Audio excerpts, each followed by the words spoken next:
আমার ভাগ্নের মাধ্যমে জানতে পারছি। আচ্ছা আচ্ছা। ওর ছেলেকে করছে শুনে ভালো লাগে আমি আসছি। জানি না যে ওর কি হয়েছে, না ও বুঝতেও পারে না এখনো। না, বুঝতে পারছি। আচ্ছা। খুব সুন্দরভাবে হয়েছে। কি নাম তোমার? কোথা থেকে আসছেন? কাটনার পাড়া 5 বছর। আচ্ছা, আজকে কেন আসছেন? কাটনা আচ্ছা আচ্ছা, ও তো মনে হয় জানি না যে ওর কি হয়েছে। না সাথেই থাকতে পারছিলাম বাচ্চা না?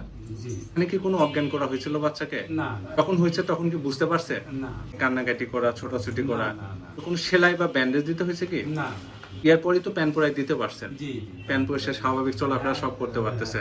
মানে কতটুকু নিরাপদ মনে হলো এই পদ্ধতি? আমার কাছে 100% নিরাপদ। ঝুঁকি আছে কিনা? না, কোনো ঝুঁকি নেই। আচ্ছা, আগেকার সময়গুলোতে যে পদ্ধতিতে হইতো সেই তুলনায় এই পদ্ধতি কেমন মনে হচ্ছে? অনেক ভালো এবং উন্নত।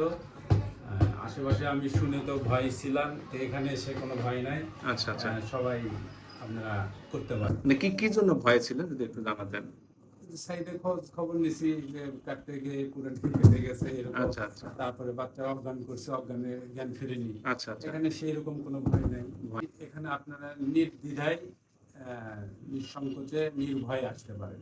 তোমার কি ব্যথা হচ্ছে? কিছু মনে হচ্ছে? কিছু মনে হচ্ছে না? না, আচ্ছা যাই বসো। আঙ্কেল কি করে দিল? পরিষ্কার?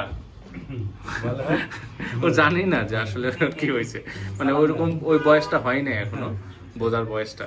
ঠিক আছে, আসসালামু আলাইকুম।